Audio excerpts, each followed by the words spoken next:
অনেকে মৃত্যুকালীন সময় চোখ বের হয়ে যায়, কষ্টে চোখ বের হয়ে যায়, মারা যাওয়ার পরে চেহারাটা ভয়ানক হয়ে যায়, আছে কি নাই? আবার অনেকে মৃত্যুবরণ করার পরে চেহারাটা হলুদ মাখা সুন্দর হয়ে যায়। সুবহানাল্লাহ বলেন না? মৃত্যু সবার জন্য ভয়ানক, কিন্তু কিছু কিছু মানুষ সৌভাগ্যবান আছে যাদেরকে আল্লাহ তাআলা এমন দয়া করেন, দেহ থেকে জান কখন বের হয়ে যায় ওনারা টেরও পান না। একটু মন খুলে বলি সুবহানাল্লাহ। ছোটবেলায় পুকুরে নদীতে গোসল করতে নামলে বন্ধু বান্ধব ভাইয়েরা মিলে অনেকে দুষ্টামি করে চিপে ধরত, এখানে হয়তো অনেকেই আছেন, চিপে ধরত। সেও না বুঝে এমন সময় পর্যন্ত চিপে ধরেছে যে যাকে চিপে ধরেছে তার নিঃশ্বাস আটকে যাচ্ছে। কথা বলি, তখন সে ডুবন্ত ব্যক্তিটা মনে মনে চিন্তা করতো, একবার উঠা লইতো, তারপর তোরে দেখি কি করিস। মৃত্যু যন্ত্রণা কত ভয়ানক হতে পারে, তার হাজার ভাগের এক ভাগ অনুমান যদি এই জীবনে আমরা নিতে চাই, তাহলে একটা কাজ করে দেখতে পারি, সেটা হচ্ছে নিজের ফ্রি টাইমটা বের করে একাকী রুমে বসে কিংবা শুয়ে লম্বা করে একটা সাধ্যমতো নিঃশ্বাস টানবেন, নিঃশ্বাসটা টেনে বন্ধ করে রাখবেন। 1 second, 2 second, 5 second, 6 second, 7 second, 8 second, 9 second, যত সেকেন্ড সামনে যাবে তত আপনি দেখবেন আপনার ভিতরে একটা শূন্যতা, অস্থিরতা কাজ করা শুরু করবে। সেকেন্ড যত বাড়বে, আপনি যতই নিঃশ্বাসটাকে আটকায় রাখবেন ওই মৃত্যুর যন্ত্রণাটা অনুভব করার জন্য। মৃত্যু হয়তো নিঃশ্বাস নেওয়ার পরে আর ফেলা হবে না, হয়তো ফেলার পর আর নেওয়া হবে না, দুইটার একটাই হবে।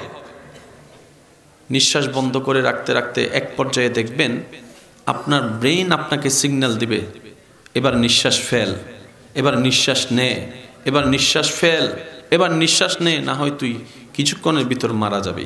এরপর আপনি যতটুকু সাধ্য আছে একটু নিঃশ্বাসটাকে কন্ট্রোল করার, বন্ধ রাখার চেষ্টা করবেন। দেখবেন আপনার সারা শরীরে ঘামও চলে আসতে পারে, চোখ থেকে পানিও চলে আসতে পারে। তখন আপনি আমি লাইভ অনুধাবন করতে পারবো যেই দিন শেষ বিদায় বেলা চিরতরে নিঃশ্বাস বন্ধ হয়ে যাবে।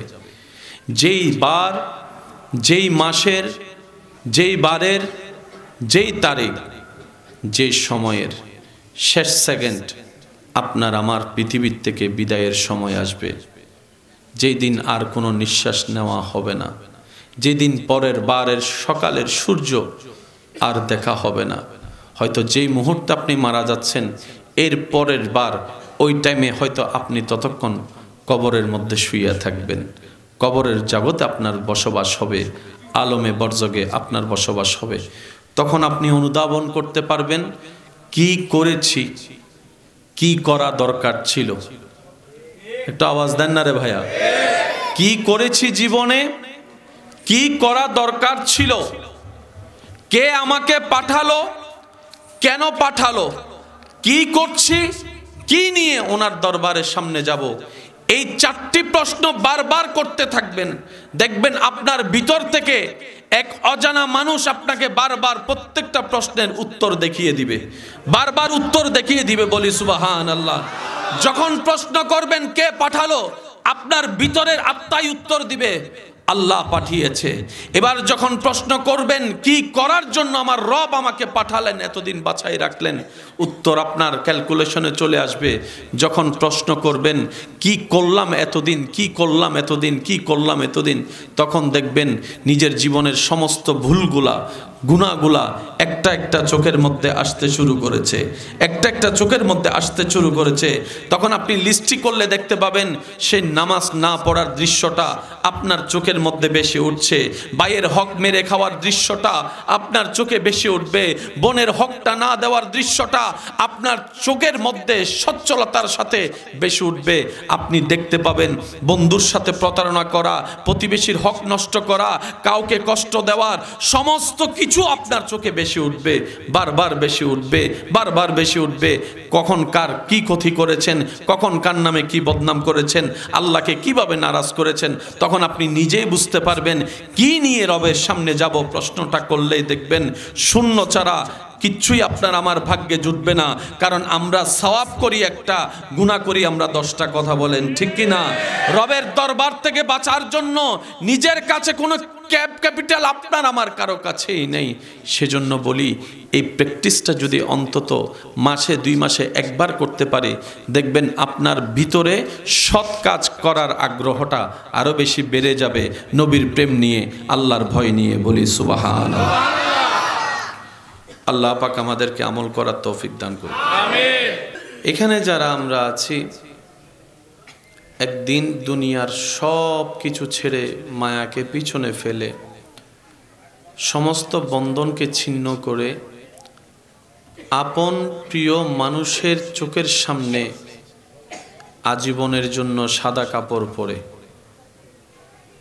একাকী ঘরে চলে যেতে হবে। এই যাত্রার দ্বিতীয় কোনো অপশন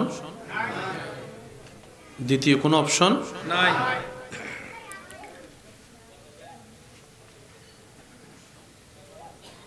মৃত্যু অনেক ভয়ানক, কোনো সন্দেহ নেই, কিন্তু কিছু সৌভাগ্যবান ব্যক্তি আছে যাদের জন্য মৃত্যুটা হয় সবচাইতে আনন্দের। শুনি নাই আমি? মৃত্যু কঠিন ভয়ানক, এখানে কোনো সন্দেহ। সদকা লেনে নূর কা আয়া হে তারা নূর কা আল্লাহুম্মা সাল্লি আলা মাওলানা মুহাম্মদ ওয়া আলা আলি মাওলানা আল্লাহু আল্লাহু আল্লাহু আল্লাহ আল্লাহু আল্লাহু আল্লাহু। সবাই কি আওয়াজে আল্লাহু আল্লাহু আল্লাহু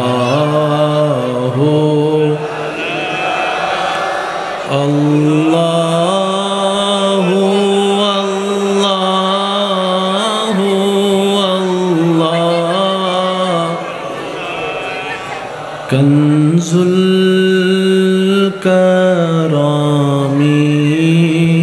মৌলান নিআমি হাদিল উমামি লিশরিআতিহি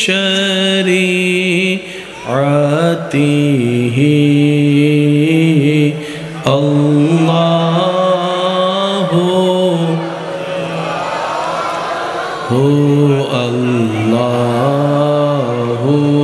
আল্লাহ আল্লাহু আল্লাহু আল্লাহ। দেখি শেষবারের মতো যার যত শক্তি আছে সবাই মিলে ফুল ভলিউমে মহব্বতের আওয়াজে আল্লাহু আল্লাহু আল্লাহু আল্লাহু আল্লাহু আল্লাহু আল্লাহ অধ্যকার আব্দুল মাহবুদ সওদাগর রোড, দোকান মালিক সমবায় সমিতি লিমিটেডের ব্যবস্থাপনায় এলাকাবাসীর আন্তরিক ভালোবাসা, মহাব্বতে ও সহযোগিতায় জনাব ভাই মোহাম্মদ আজাদ সাহেবের সভাপতিত্বে আজকের এই সজ্জিত আজিমুশান নুরানি ইমানি মাহফিলের মান্যবর উদ্বোধক, প্রধান অতিথি, বিশেষ অতিথি, আমন্ত্রিত অতিথিবৃন্দ, বিশেষ করে উপস্থিত সুন্নি জনতার অহংকার, মুজাহিদে মিল্লত, রৌনকে আহলে সুন্নাত, রৌনকে মিল্লত, হযরতুল আল্লাম জনাব মৌলানা মুহাম্মদ হারুনুর রশিদ আনোয়ারি মদ্দাজিল্লুহুল আলী সাহেব, কারি মৌলানা মোহাম্মদ শাইখ আব্বাস চট্টগ্রামী সাহেব, কারি মৌলানা মোহাম্মদ আতাউল্লাহ আজাদি সাহেব, রৌনক মিল্লত কারি মৌলানা মোহাম্মদ ইলিয়াস আজম জালালি সাহেব, রৌনক মিল্লত হজরত মৌলানা হাফেজ মোহাম্মদ আবু সালেহ সাহেব, বিশেষ করে রৌনকে আহলে সুন্নাত রৌনকে মিল্লত শেখ আল্লামা মৌলানা আব্দুল মুস্তাফা রহিম আল আজহারি সাহেব, রৌনকে মিল্লত মুফতি মৌলানা মোহাম্মদ আব্দুল আজিজ রজবি সাহেব সহ আমন্ত্রিত ওয়াদিগার ওলামায়ে কেরাম, বিশেষ করে ছাত্র ভাইয়েরা, ব্যবসায়ী চাকরিজীবী ভাইয়েরা, এলাকার মান্যবর ব্যক্তিবর্গ, মুরব্বিয়ানে জাম, হাজিরানে মজলিস, আল্লাহর প্রেমিক, নবীর প্রেমিক, ইমানদার ভাইয়েরা, আসসালামু আলাইকুম ওয়া রাহমাতুল্লাহি তাআলা ওয়া বারাকাতুহু।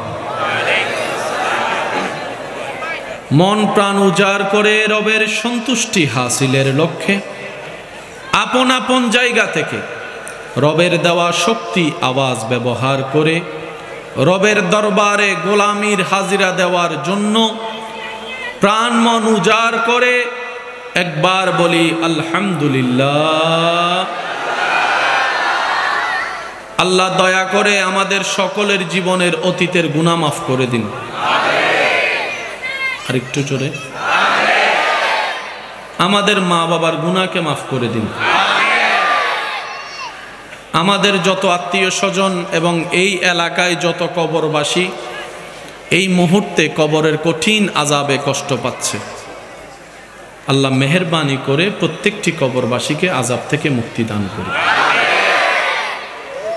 বিনয়ের সাথে, শ্রদ্ধার সাথে আমার সকল ঈমানি ভাইদের কাছে আমি অধম অযোগ্য ছোট্ট মানুষের এই নিবেদন, যেইটুকু সময় রব্বুল আলামিন আমি অধমকে বলার সুযোগ দান করবেন, এই সময়টুকু সবাই আল্লাহর ওয়াস্তে মনের কান দিয়ে শোনার চেষ্টা করব ইনশাআল্লাহ।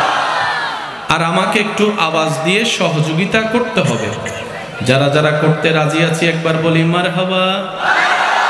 মাশাআল্লাহ, আরেকবার ঈমানি আওয়াজে বলি মারহাবা। যত সুন্দর এই আয়োজন হয়েছে, যারা করেছেন, যারা সাজিয়েছেন, যারা এসেছেন, যারা সহযোগিতা করেছেন, রব্বুল আলামিন দয়া করে আমাদের সবার জীবনকে এর চাইতে আরো বেশি সুন্দর বানায় দেখ। আমিন। আর একটু বড় করে বলা যাবে? যত উলামায়ে কেরাম, তালেবুল ইলম এবং আমার বাবা দাদা নানার বয়সী যারা আছেন, ওনাদের দোয়াকে মাথার উপর ছাদ বানিয়ে আমার যুবক ভাইদের আওয়াজকে শক্তি বানিয়ে সামনে এগোনোর চেষ্টা করছি। বড় চমৎকার একটা বিষয় আমার ভাইয়েরা আমার জন্য উপহার স্বরূপ দিয়েছেন। আল্লাহ পাকের অশেষ রহমতের বিকারী হয়ে উলামায়ে কেরামের দোয়াকে সাথে নিয়ে এই বিষয়ের খেদমতটুকু করার আল্লাহ যেন আমাকে তৌফিক দান করে। দীর্ঘক্ষণ সময় আলোচনা হয়েছে, যা আল্লাহ আমাদের সবাইকে আমল করার তৌফিক দান করে।